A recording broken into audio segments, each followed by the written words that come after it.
Buenas noches a todos nuestros televidentes, a todos nuestros cibertelevidentes, que sería el término correcto. Este es un programa más de Sin Temor a Decirlo. Esta noche tengo en la co-conducción a Gonzalo Córdoba. Normalmente siempre se enfoca a las organizaciones sociales con nombres como A Favor del Medio Ambiente, Defendamos el Humanismo, pero este colectivo, por decirlo así, tiene un nombre muy peculiar y es Noa Keiko, ¿no?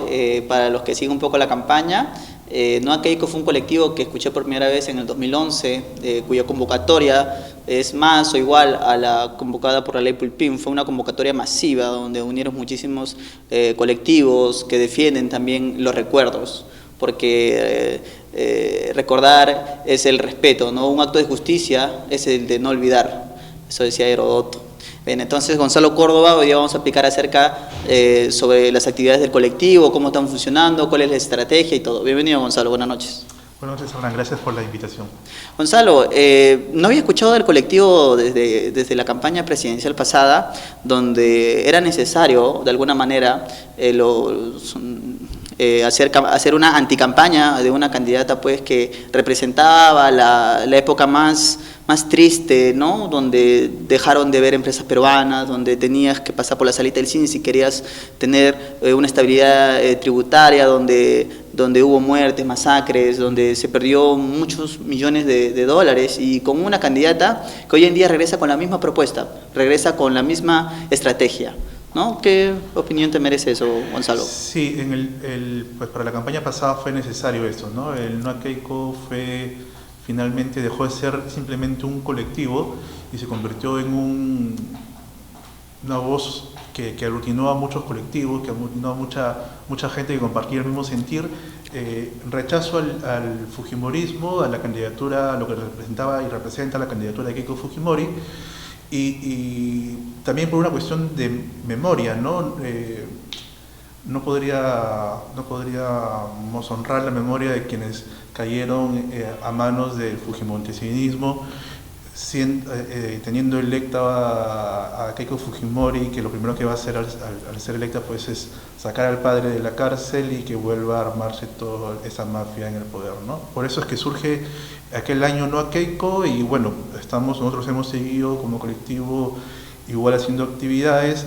El 5 de abril pasado se organizó una marcha con diversos colectivos, una marcha que fue exitosa, también salió en varios medios de comunicación, y pues en eso estamos ahí en la lucha contra el fujimorismo para que no vuelva a salir electo. Gonzalo, ¿cuál sería la diferencia en Noa Keiko y no al fujimorismo? ¿Por qué no llamarse colectivo no al fujimorismo o no al fujimontesinismo, ¿no? O sea, siendo un poco más literal en la palabra. Claro. Lo que pasa es que el enfoque que le damos nosotros es directamente a Keiko, ¿no? Keiko es la cara visible ahora del fujimorismo, y decir no al fujimorismo pues lo haría un poco más general. Quizás la gente no lo podría asociar tanto a Keiko. Nosotros lo que nos centramos básicamente es en Keiko. Claro, también recordamos a lo que pasó en la dictadura, como mucha gente que estuvo con el gobierno del padre de Keiko aún se mantiene alrededor de Keiko Fujimori, pero suena más directo, ¿no? Noa Keiko es corto, es directo, está el nombre de la persona contra quien nos oponemos en la candidatura, entonces creemos que es mucho más directo en ese sentido. Revisando algunos archivos algo antiguos, hace 2 años, su colectivo ha sufrido también agresiones, ¿no? Sí. Incluso salió en la noticia, hubo agresiones. Sí, claro. ¿Cómo sucedió esto? Pues pasan muchas cosas, la verdad es que pasan muchas cosas. Pues tú sabes, igual que hay gente que estamos haciendo activismo en redes sociales, también creemos nosotros que el fujimorismo tiene gente a quienes paga para estar en redes sociales, ¿no? Y pues una de las cosas que sucedieron en algún momento es que hackearon el correo de alguien del colectivo, averiguaron dónde nos reuníamos y cada cierto tiempo pues tuiteaban, no, Keiko ahora se está reuniendo en tal dirección, en tal distrito, ¿no? Entonces saben bien dónde estamos, qué hacemos. Es que con tantas redes sociales también es difícil, ¿no? El GPS en el celular, a veces lo activamos sin querer y nos ubican, ¿no? Y yo me acuerdo que en una de esas marchas de No a Keiko, claro, es cierto, los de Keiko son reaccionarios y son muy violentos.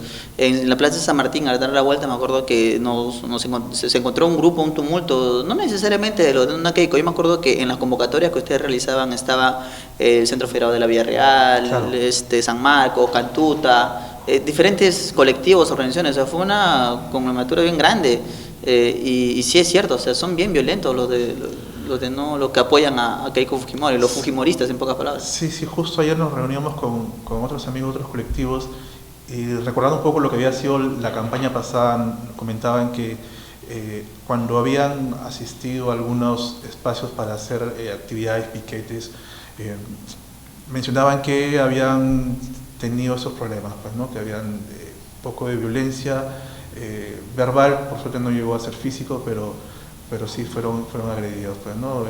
Por gente que apoya al fujimorismo. ¿El colectivo No a Keiko tiene una ideología dada, o son grupos de personas que pueden ser de derecha, de izquierda, de centro, que simplemente no quieren a Keiko? ¿O tienen una inclinación política ustedes de alguna manera, o una ideología? No, el colectivo es amplio en ese sentido. Somos personas que estamos a favor del respeto de los derechos humanos, el respeto irrestricto de la libertad de expresión, en contra de la corrupción, pero no tenemos como colectivo una ideología, ¿sí? Individualmente cada uno pues, puede ser de derecha, izquierda, de centro, como se defina, pero como colectivo no tenemos una posición ideológica. Una de las cosas que me recuerdo de la campaña pasada era de que, y ayudó mucho al partido de Ollanta Humala, incluso hasta podría decir para ganar, fue de que su propuesta, o sea, él debatía más de sus propuestas que de lo que él era como Ollanta. En cambio, Keiko tuvo que enfocar toda su campaña en tratar de limpiar su imagen que a sus propuestas, aparte que sus propuestas eran bien pocas. Pero un defensor de una política económica que apoyaría a Keiko, pero que está en contra de Keiko, ¿en qué situación le pondrías? Si del otro lado tiene alguien que no va con su corriente política. No, perdón, ¿me repites la pregunta? O sea, me refiero de que una persona que ve su corriente económica reflejada en Keiko, vamos a suponer que Keiko apuesta por una política económica dada, todo mercado, claro, libre mercado, y su contrincante apuesta por lo contrario, una economía social, por ejemplo. ¿En qué posición le pondrías dar? O sea, ¿cuál vale más, mi pensamiento económico o que estoy en contra del fujimorismo? Pues eso habría que... Es lo que pasó la campaña pasada, como mencionabas. Pues en algún momento, como colectivo, tomamos una decisión y dijimos, pues, nos encontramos con la situación de que Keiko estaba en segunda vuelta contra Ollanta Humala. Por ahí a muchos no les cuadraba un poco la propuesta de Ollanta, pero como colectivo decidimos apoyar abiertamente a Ollanta y hacer campaña a favor de Ollanta, porque lo nuestro era que no regresara Keiko, ¿no? Entonces, en ese momento, pues sí, quizás los que no estuvieron tan convencidos en favor de Ollanta tuvieron que, digamos, conversábamos y lo acordamos, ¿no? Y fue a favor de Ollanta. Obviamente que hay cosas que serían un poco difíciles, ¿no?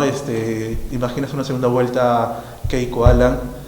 Difícilmente nosotros pediríamos... Ese es el dilema, claro, ¿no? Difícilmente nosotros pediríamos que voten por Alan, ¿no? Será muy complicado que lo hicieran. Pero indirectamente, ¿no te parece, y muchos te lo van a decir seguro, ¿no te parece que indirectamente le estás apoyando, por ejemplo, no a Keiko, pero si en una eventual final está entre PPK y Keiko, indirectamente con toda la campaña que pueda hacer el colectivo le está haciendo un favor a PPK? Sí, claro, de hecho también lo hemos pensado, pero pues muchos no nos gusta, lo digo personalmente, no nos gustan las propuestas de PPK. Yo no votaría por PPK en circunstancias normales.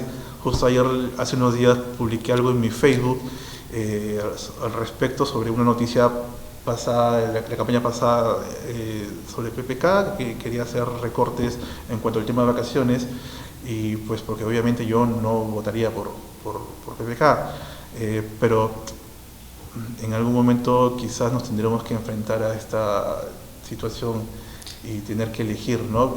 De hecho que estamos siempre en el Perú en esta situación complicada de tener que votar por el menos malo, ¿no? Nos venimos enfrentando a eso desde hace mucho tiempo, y me imagino que en algún momento puede que ocurra lo mismo en esta campaña. Es que lamentablemente el escenario se está dando así. Bueno, es muy pronto, ¿no? A 8 meses me parece que es muy pronto. Se ha confirmado la candidatura de Verónica Mendoza. PPK es alguien fijo, sigue con la misma campaña del 2011. Pero Verónica Mendoza para las primarias de fuerza Frente Amplio. Frente Amplio, ¿no? Todavía habrá que ver. Claro, es una precandidatura, ¿no? Sí, es que eso es lo correcto, ¿no?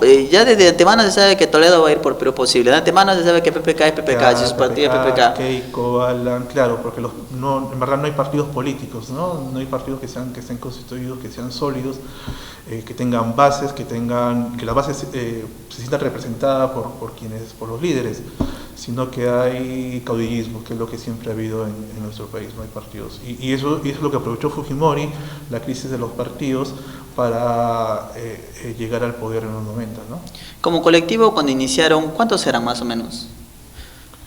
Como formación, como parte del sí, colectivo. Porque yo me recuerdo que cuando llegaba a la Plaza San Martín, cuando llegaba a 2 de mayo, donde eran los puntos de encuentro y la gente se reunía, yo sabía de que era el colectivo No a Keiko, incluso había un sticker que decía No a Keiko, creo que era de color amarillo, con la cara de Keiko, ¿no? En graffiti. Claro. Todo el mundo tenía, ¿no?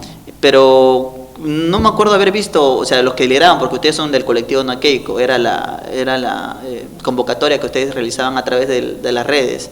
Pero ¿cuántos eran en aquel momento? Lo que pasa es que ese tipo de convocatorias en verdad son más amplias, no son solamente del colectivo, ¿no? Es lo que te comentaba hace un rato. Por ejemplo, el 5 de abril de este año hicimos una marcha, pero no solamente la hicimos nosotros, sino que la convocó, las reuniones previas para coordinación, la convocó otro colectivo, la Coordinadora contra la Impunidad, nos invitaron a participar y salió una marcha bastante exitosa. Igual pasa con esta marcha, la que mencionas, que fue el 26 de mayo del 2011. En la que yo fui. Claro, una marcha bastante amplia, exitosa, que no solamente fue del colectivo, sino que de muchas otras organizaciones sociales, otros colectivos, que también están en la misma línea y que entienden que el retorno del fujimorismo al poder sería muy dañino para la democracia en nuestro país. Entonces, definitivamente, ya hay una estrategia que ustedes como colectivo están armando para esta campaña. Sí, claro. Ya como te menciono, esto viene de hace un tiempo atrás.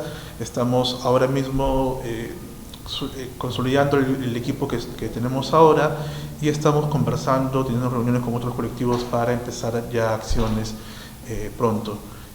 La primera acción que vamos a empezar es septiembre, el mes que viene, recordando los 15 años del primer Vladivideo, ¿no? Ya se recuerdan 15 años del primer Vladivideo, de la caída de la dictadura, de la huida de Fujimori, ¿no? Este año son 15 años de todo eso. Entonces, este año, bueno, en septiembre ya empezamos con las actividades recordando esas acciones. Bien, Gonzalo, vamos a ir a un corte comercial, vamos a pasar un poco de publicidad y vamos a seguir conversando y cómo podemos evitar los infiltrados, hablar un poco y recordar un poco de aquella época nefasta. No se mueva, esto sin temor a decirlo. Hola, quien les saluda es Yuli del Pilar Quispe Cusacani, vengo de la región Puno, soy la secretaria nacional de Organización Juventudes Femucarina, que es la Federación Nacional de Mujeres Campesinas, Artesanas, Indígenas, Nativas y Asalariadas del Perú.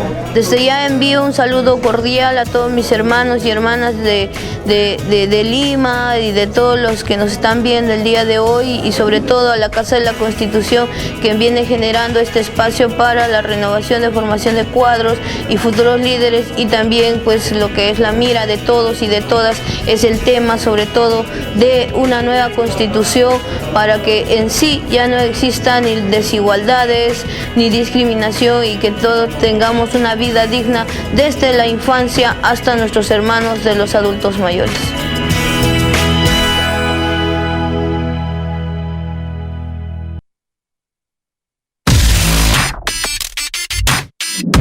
Todos los jueves de 8 a 9.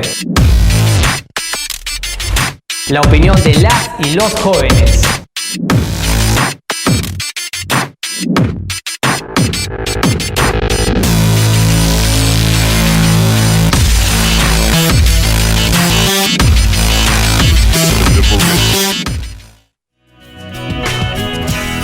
Hola, soy Héctor del departamento de Loreto, provincia de Requena, que está en la zona de Oriente. Bueno, pertenezco a una organización nacional de Juventud Obrera Cristiana. Saludo muy cordial a la Casa de la Constitución.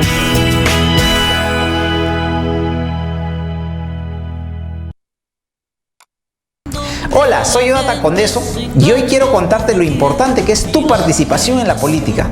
La política es preocuparnos por el bienestar de los demás. Ellos deciden ser padres del país, el hambre del pueblo los lleva a gobernar, pero el pobre sigue peor. Hola, mi nombre es David García Fuentes, soy del Club del Emprendedor Perú y soy del distrito de Pachacamac. Muchos éxitos, Casa de la Constitución.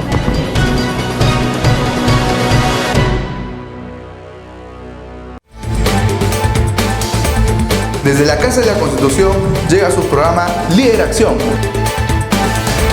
La democracia es bastante más grande, es la libertad, lo que respiramos, la esperanza, la luz. Creo que hay valores superiores que la política tiene que recuperar. Bueno, que defendamos la democracia, que nos formemos en democracia. Limpiemos la política metiéndonos en política.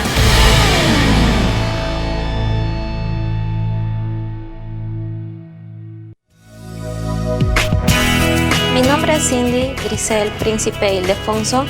Vengo de la región Huánuco y pertenezco a ADA Huánuco, que es una asociación defensora de los animales y del medio ambiente. Un saludo a la Casa de la Constitución. Es un agradecimiento enorme de parte de la organización ADA Huánuco y de los huanuqueños. Muchas gracias. Saludos a la Casa de la Constitución.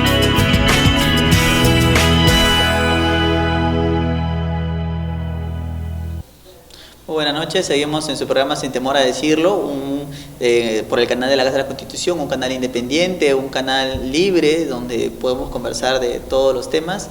El día de hoy tenemos a Gonzalo Córdoba, un fotógrafo aficionado, una persona que está muy metido en la política social, y con él estamos conversando acerca un poco de lo que fue el tiempo del fujimorismo y cómo su colectivo, que es colectivo No a Keiko, va a hacer su estrategia, va a analizar la situación sin caer en personalismo, ¿no?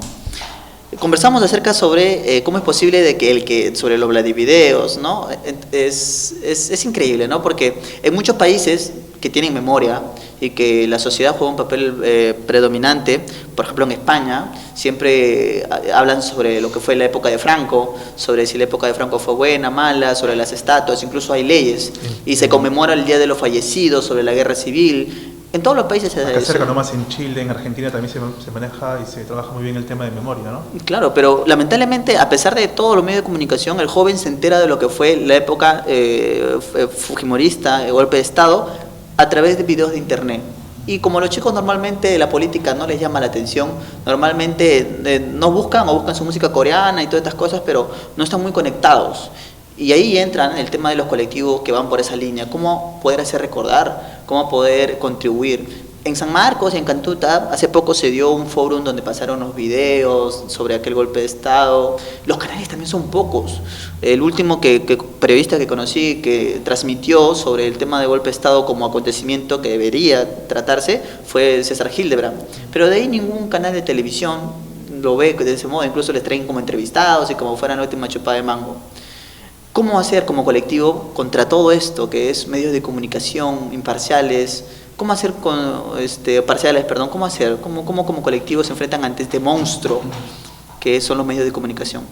Es cierto lo que dices, ¿no? Es lamentable que en nuestro país se haya quedado poco oculto los temas de lo ocurrido durante la dictadura, no solamente lo que pasó en la dictadura, ¿no? Porque lo que también ocurrió con Sendero, con los grupos terroristas. Hace no mucho salió en un canal de televisión un reportaje donde le preguntaban a los jóvenes quiénes eran las caras de las personas que le estaban presentando. Ya una reportera llevaba unas fotos y no conocían quién era Abimael. Miguel Grau, decía. No conocían ni quién era Miguel Grau, y eso es bastante preocupante, ¿no? Pero vamos, que Abimael, que es mucho más cercano, que todavía está vivo, que está en prisión, le preguntaban, por ejemplo, de quién era la frase disolver, ¿no? Le habían escuchado antes y no sabían, no estaban informados sobre esos temas. Claro, y lo que pasa es que pues muchos medios lo que han hecho es tapar un poco esto. Aparece como si fuese un nuevo fujimorismo, y es también un problema, lo pensaba hace poco, la transición, ¿no? Luego de que cae la dictadura, hay una etapa de transición que quizás no fue la forma más adecuada, pues porque surgen todos estos problemas. Tenemos una constitución dada por un dictador y es la que nos sigue rigiendo el país, y nadie, ningún político, ninguna agrupación ha pensado ni ha dicho nada al respecto, ni siquiera se comenta, se menciona lo de la posibilidad de cambiarla, ¿no? La constitución del fujimorismo me parece sagrada y no se ha mencionado. Quizás en la etapa de la transición se pudo haber hecho algo, pero pues no se hizo y ahora se ve bastante complicado, pero creo que, por ejemplo, es una de las cosas que debieran abordarse, que debiéramos hablar como sociedad, ¿no? Y cierto, pues cómo llegar a esta gente, a los jóvenes sobre todo, que no conocen muchos de estos temas. Nosotros pues vinimos trabajando en redes, que es un espacio donde se mueven mucho los jóvenes, tenemos cierto alcance allí, tenemos una buena cantidad de seguidores en el Facebook, semanalmente llegamos a cerca de 2 millones de personas, nuestras publicaciones tienen ese alcance, pero creemos que ya no solamente, por lo menos en esta etapa, ya no solamente debemos actuar en redes sociales, sino que debemos ya salir a las calles. Y por eso es lo que te mencionaba hace un rato, las actividades que estamos programando en las calles. Inicialmente van a ser acá en el centro de Lima, pero estamos pensando actividades en los diversos distritos de Lima y no solamente en los más céntricos, ¿no? Sino en la Lima Norte, Lima Sur, no sé, en toda la periferia de Lima, que es donde se concentra más el voto fujimorista. Me quiero poner un poco del otro lado. Vamos a imaginar que yo soy una de esas personas que recibió su agenda en la época de Fujimori, su saquito de arroz, y no sé nada de política, sociología, no leo a Hegel, no leo a Marx, o sea, no tengo una formación política a menos aceptable. Yo te diré, ¿cómo me responderías? Pero Fujimori, porque hay personajes en la historia, o sea, nadie va a alabar a Mussolini o a Hitler, son personas que ya incluso llamar Hitler en Alemania está prohibido, con pena de cárcel. Pero ¿por qué para un sector de la población que recibió su agenda, su saquito de arroz, por qué todavía Fujimori siendo un héroe? ¿Por qué? ¿Por qué? Porque justo lo conversábamos ayer con los miembros del colectivo. Lo que pasa es que hay varias medias verdades o mentiras también instauradas, ¿no? Que se ha quedado en el colectivo social. Por ejemplo, esto de que Fujimori venció el terrorismo. Esa es la clásica, ¿no? Claro, claro, ¿no? Entonces, eso es lo que vendió la dictadura, para eso tuvieron a la prensa comprada, es lo que ha quedado marcado en el recuerdo, ¿no? Que Fujimori venció el terrorismo. Entonces, pues es algo fuerte que ha quedado marcado, y por eso, por ejemplo, tienen un tanto alto porcentaje de votación. Otra de las cosas que siempre primeros en la lista. Claro, otra de las mentiras que siempre han quedado allí es que Fujimori arregló la economía del país, ¿no? Y lo cual es falso. Al final del gobierno de Fujimori, el nivel de pobreza era creo 2% menos que cuando él asume el gobierno en el año 90. Entonces, en verdad, hay muchas de estas mentiras que se crearon en torno a Fujimori y que pues son justamente los temas que nosotros vamos a trabajar como colectivo, ¿no?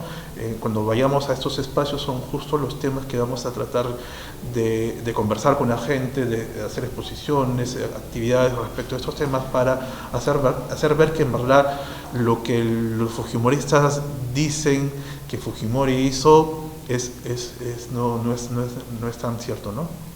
Es complicado con una sociedad como la peruana que ha sufrido tanto y que defiende el fujimorismo porque Sendero Luminoso a través de su comunismo atroz causó daño. Entonces entre el daño y el más daño, al menos no vivimos en coche bomba, y ese es siempre, ¿no? Derrotar el terrorismo. Es un poco curioso de que Fujimori, incluso la bancada fujimorista, tenga las comisiones importantes de derechos humanos presidida por fujimoristas. Entonces, como un gobierno que en la Cantuta, el caso Barrios Altos, violentó los derechos humanos, el Grupo Colina en el caso de la UNI, o sea, tantos casos que hay, incluso hace poco se han encontrado cuerpos ya en Agomarca, ¿no?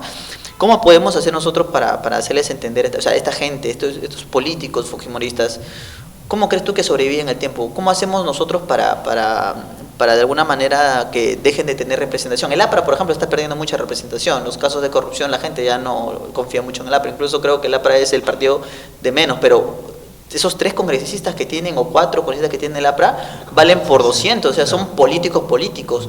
Pero como que los de Keiko no mucho, Cuculiza, ¿no? Cuando fue ministra, por ejemplo, en el caso de Choropampa, cuando se derramó mercurio, esta gente hasta el día de hoy sigue muriendo por gangrena y otras enfermedades, les prometió que les iba a curar, hasta el día de hoy no hizo respetar los derechos humanos. Entonces, ¿cómo esos fujimoristas en esta política peruana pueden tener comisiones tan importantes? Y es lo que conversamos un poco hace un rato, ¿no? Es que, pues, en la época cuando cae la dictadura, no se separa al fujimorismo, el fujimorismo sigue pululando ahí como partido, tratan de limpiarse la cara, por ahí que desaparecen algunos, pero en sí la mayoría están ahí, ¿no?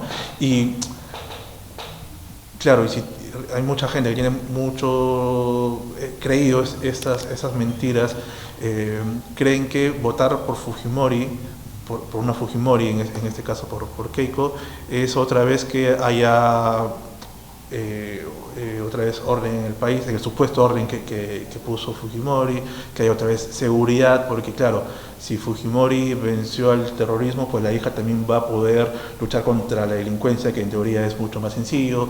Si el papá arregló la economía, pues la hija no va a poder quizás sacar de etapa en la que estamos, la economía está estancada, ¿no? Entonces, claro, haces un poco la comparación con lo que pasó antes y piensan que la hija puede hacer lo mismo o hasta mejor que el padre, ¿no? Ahora, ahí depende ya mucho, como te decía, las estrategias de anticampaña que vamos a hacer nosotros y los otros colectivos con los que estamos trabajando en estos espacios donde el voto fujimorista es más fuerte, ¿no? La campaña pasada, no solamente las acciones fueron en Lima, sino que en muchas provincias, igual también hubieron No a Keiko Chiclayo, No a Keiko Arequipa, No a Keiko Cusco, y toda esta gente se organizó y también salieron a hacer acciones en esos sitios, pues, ¿no? Es más, hubo No a Keiko hasta en Finlandia, había un No a Keiko. Entonces, ¿Finlandia? Sí, claro, había su página también No a Keiko. Es increíble. Mundial. Sí, en serio que sí, donde había peruanos que se oponen al fujimorismo, ahí crearon su página, ¿no? Y toda esta red que hubo en aquel tiempo se está volviendo a reactivar. La de No a Keiko Lambayeque sigue muy activo, el No a Keiko Huacho se acaba de formar hace menos de 2 semanas y también está muy activo, No a Keiko Huancayo, y estamos coordinando acciones para hacerlas en estos sitios, ¿no? A propósito de eso, ¿cómo funciona su organigrama como colectivo? Los principales son los de Lima, ¿cómo hacen para articular todo esto? Lo que pasa es que No a Keiko no es una marca registrada, No a Keiko puede ser cualquiera. Si tú dices yo quiero hacer No a Keiko, creo que eres de Comas, si mal no recuerdo. Sí, yo soy de Comas. Claro, entonces tú me dices, ¿sabes qué? Quiero hacer No a Keiko de Comas, estupendo, haz No a Keiko de Comas, no tienes ni siquiera por qué avisarnos. Simplemente tú haces tu No Keiko Comas, tu página, si quieres nos avisas y nosotros te ayudamos a difundir la página y a mira, difundir qué las acciones. Claro, las gráficas que están en la página cualquiera las puede bajar, las puede piratear. Compartir, las puede piratear. Los amigos de No Keiko Guacho nos escribieron, nos dijeron, oye, podemos hacer esto, claro, háganlo. Y hicimos un logo y le pusimos No Keiko Guacho, se los mandamos y ellos ya la tienen ahí en su página. Los diseños de los polos están disponibles en internet, cualquiera puede bajárselo, imprimirlo. Todo el material que estamos haciendo también está disponible en internet para que cualquiera, en alta resolución, para que cualquiera pueda bajar, imprimir, compartirlo, hacer piquetes, todas las acciones que quieran. No Keiko es de todos los que somos antifujimoristas, de todos los que creemos en la democracia, que estamos a favor de los derechos humanos. Mira, qué interesante. ¿Vamos a un nuevo corte y termina el bloque o tenemos un bloque más, señor director? Un bloque más. Entonces, después del bloque vamos a conversar acerca de la financiación, cómo hacen en áreas de transparencia, todos esos temas vamos a ir conversando, porque en verdad, como lo vuelvo a decir, normalmente en este programa siempre conversamos con organizaciones sociales, pero pocas veces conversamos con colectivos que tienen un nombre libre, free, que no tienen una orientación más que impedir que Keiko llegue a la presidencia. Esto regresamos. Gracias. Mi nombre es Choquemango Tengal Héctor Andrés, secretario general del Consejo Regional de la Juventud Cajamarca. Mis saludos a la Casa de la Constitución y también agradecer por el espacio que nos están dando a la juventud de Lima y de todo el país. Me llamo Melissa Hilario Medina, vengo del distrito de Puente Piedra de la institución educativa Fe y Alegría número 12. Gracias a la Casa de la Constitución por estar apoyando a los jóvenes emprendedores para poder ser grandes empresarios en el futuro y salir adelante por nuestra propia cuenta.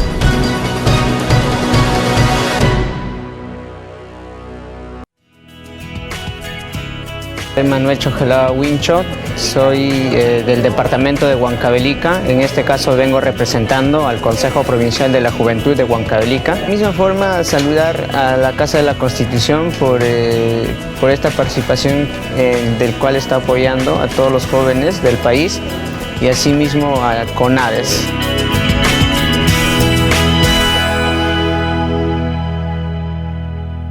Hola, me llamo Yajaira Roca Cajo, pertenezco al partido político Todos por el Perú. Debemos darle un saludo a la Casa de la Constitución de la Televisión. Muchas gracias.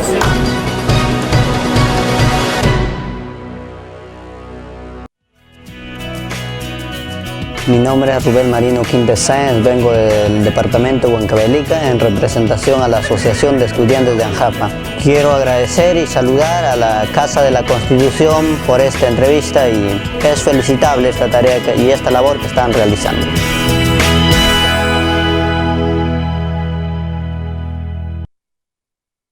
Mi nombre es Ronald Aldair Larico Yucra, soy de la organización UTALEN y vengo del distrito de Ate. Un saludo a la Casa de la Constitución Televisión. Felicitaciones por lo que están haciendo el día de hoy.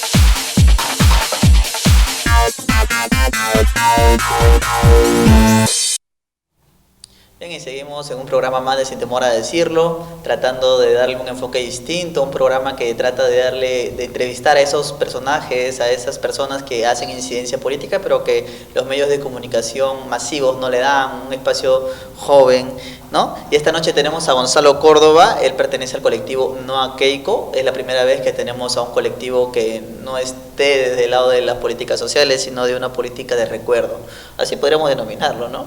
Yo creo que sí, pues, claro, de hecho que tiene que ver mucho con el tema de memoria, ¿no? Lo que hacemos tiene que ver mucho con bueno, un poco más amplio que en verdad que la memoria, el tema de corrupción también, ¿no? Porque es lo que representa el fujimorismo, ¿no? El gobierno más corrupto que hemos tenido en la historia del país. Un amigo que era comunicador una vez me comentó de que uno de los detalles del golpe de Estado de Fujimori fueron los medios de comunicación. Fueron poquísimos medios de comunicación que lograron entrar a la capital, que lograron pasar esas vallas que había. Los correos en ese entonces eran pues casi prehistóricos, pocos eran los que la UNI, la Universidad Nacional de Ingeniería, cobraba 8 soles la hora en aquel entonces. Entonces era difícil acceder y poder, no es como ahora que pasa algo y enseguida ya estás con el teléfono y se vuelve masivamente rápido.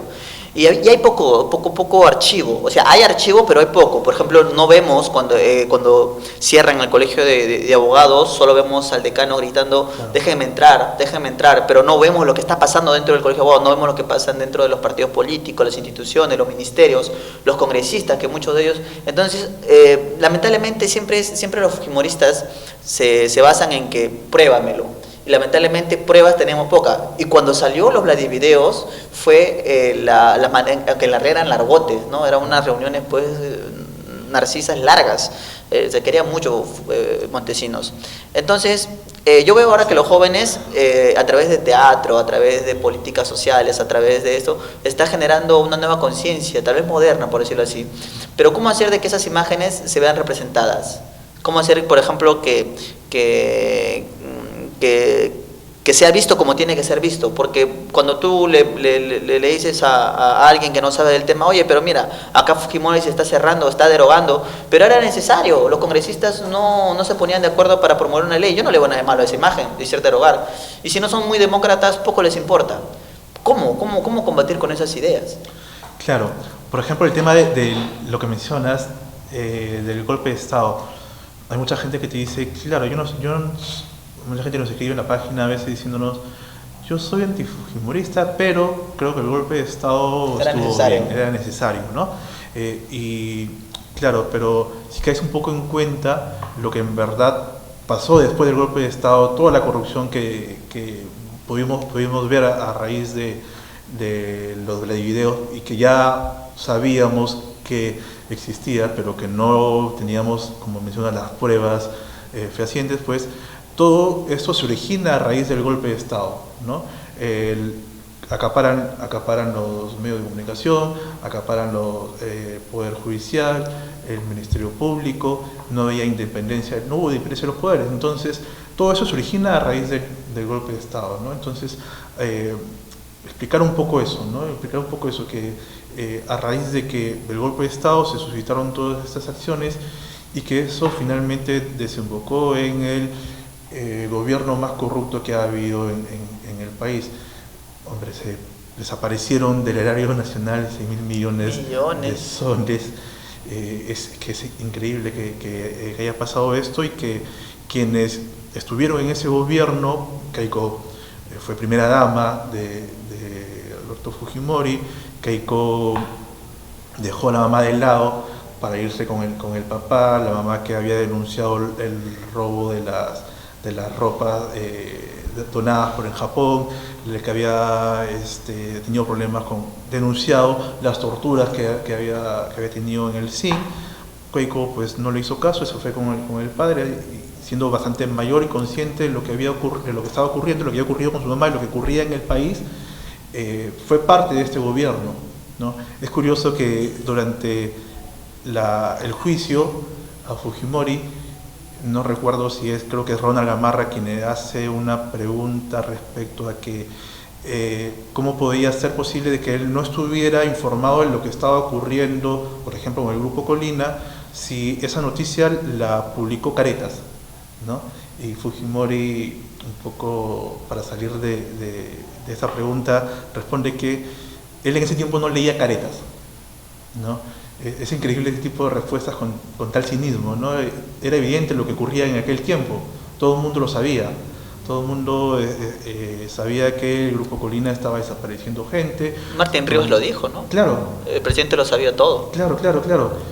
Recuerda tú esa imagen cuando citan a Martín Rivas en el Congreso, y el Congreso que era dominado por el Fujimorismo, y para que pueda escapar Martín Rivas y no sea entrevistado por la prensa, Martín Rivas escapa por la ventana del Congreso, creo que era una oficina de algún fujimorista, no recuerdo de quién, le dan toda una escalera para que pueda escapar y todo, ¿no? O sea, eso era lo que ocurría en los 90, el cinismo total de aquellos años, ¿no? Marta Chávez diciendo, por ejemplo, recuerda cuando ocurre lo de la cantuta y encuentran las llaves, y ella dice que si esas llaves le hacen a los cuartos de los estudiantes, ella se iba del país. Y luego se descubre que en verdad esas llaves sí le hacían al cuarto de los estudiantes, y ella sigue hasta ahora acá en el país, es una congresista, y nunca ofrecieron algunas disculpas por lo que ocurrió. Lo único que han dicho es que Fujimori no sabía nada y que el culpable de todo era Montesinos, ¿no? Entonces Fujimori era muy inteligente para capturar y derrotar al terrorismo, muy inteligente para sanear la economía, pero al momento de ver lo que ocurría en su entorno más cercano, él desconocía totalmente lo que pasaba, a pesar de que era difundido por diversos medios, ¿no? En aquel tiempo estaba La República, que ya hacía las denuncias al respecto, estaba Canal N, estaba César Hildebrand, ¿no? Pero Fujimori no sabía nada de lo que ocurría. Hace poco, bueno, el año pasado, se filtró una foto de Alberto Fujimori con cáncer en la lengua y salía todo demacrado. Era, creo, un tumor, pero no era cancerígeno. Precáncer, ¿no? Claro. No recuerdo el nombre exacto, el término exacto. Y la población peruana se dividió en dos. Y unos decían de que deberían indultarlo como un acto humanitario, y los otros que obviamente no, que no. ¿Te parece un buen fundamento una persona que le ha hecho tanto daño al país que se haya indultado, a menos por temas de humanitarios? Yo creo que sí. Yo, como persona que está a favor de derechos humanos, considero que, dado el momento en el que Fujimori en verdad lo necesite, se requiera, yo estaría a favor de que le den indulto humano, como te digo, cuando sean las condiciones necesarias. ¿Cómo así? O sea, un mes antes de morir, una semana. Cuando si es que en verdad se descubre que está mal de salud y que las condiciones carcelarias agravan su salud. Ahora mismo él está con muy buena salud, está mucho mejor que tú y yo, tiene un espacio bastante amplio, tiene un jardín donde siembra, tiene una sala de reuniones, tiene enfermeras, ¿no? Entonces está bastante bien de salud, goza de buena salud. Pero, como te digo, de ser el caso necesario, yo sí estaría a favor de que sea indultado, porque creo que los derechos humanos los tenemos todos, ¿no? Ya sea hasta el más criminal como Fujimori, Montesinos o Abimael Guzmán, y a todos se nos debe respetar los derechos humanos. Vamos a imaginar el supuesto que es muy posible que Fujimori muera.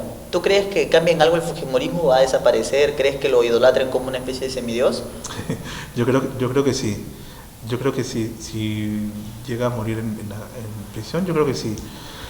Pero también confío en que nuestro país, en algún momento nuestra sociedad llegue a tal grado de madurez que logremos ver en perspectiva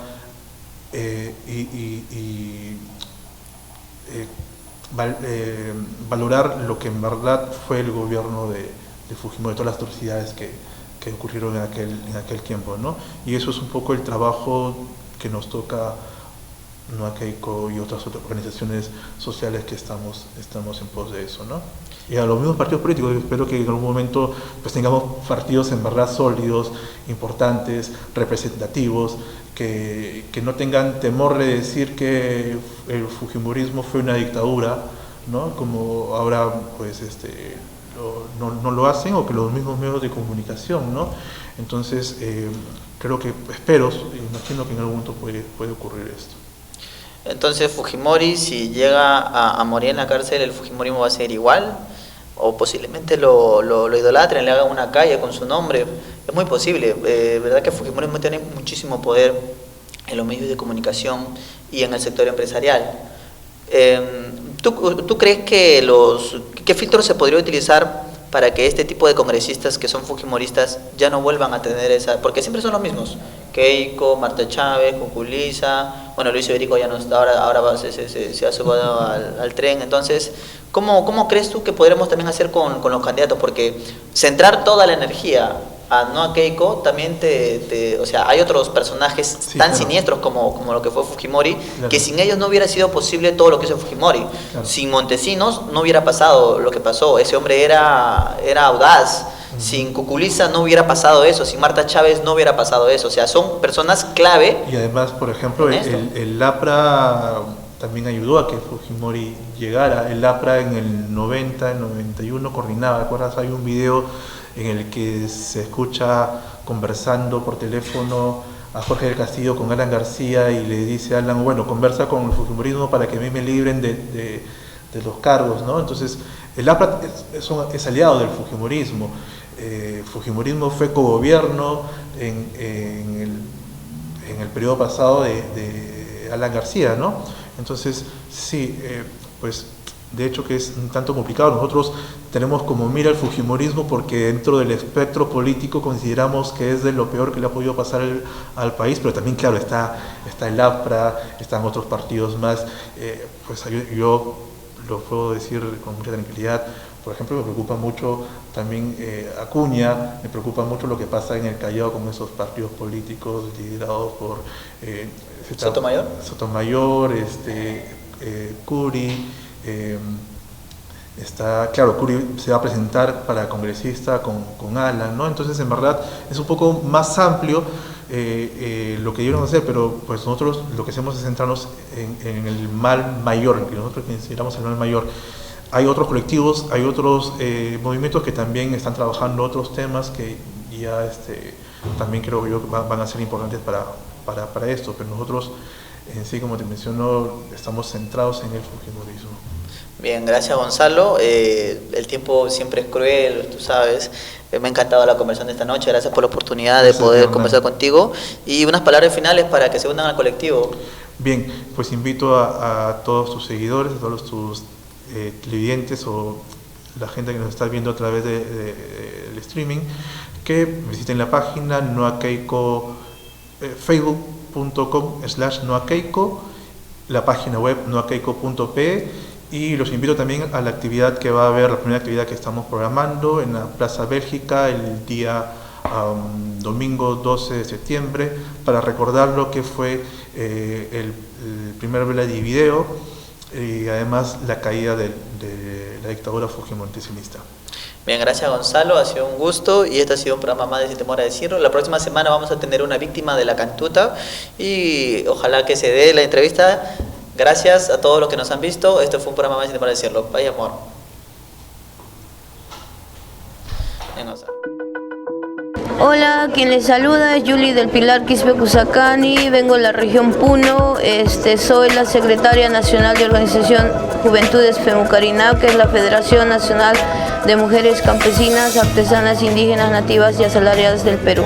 Desde ya envío un saludo cordial a todos mis hermanos y hermanas de Lima y de todos los que nos están viendo el día de hoy, y sobre todo a la Casa de la Constitución, que viene generando este espacio para la renovación de formación de cuadros y futuros líderes, y también pues lo que es la mira de todos y de todas es el tema sobre todo de una nueva constitución para que en sí ya no existan ni desigualdades ni discriminación y que todos tengamos una vida digna desde la infancia hasta nuestros hermanos de los adultos mayores.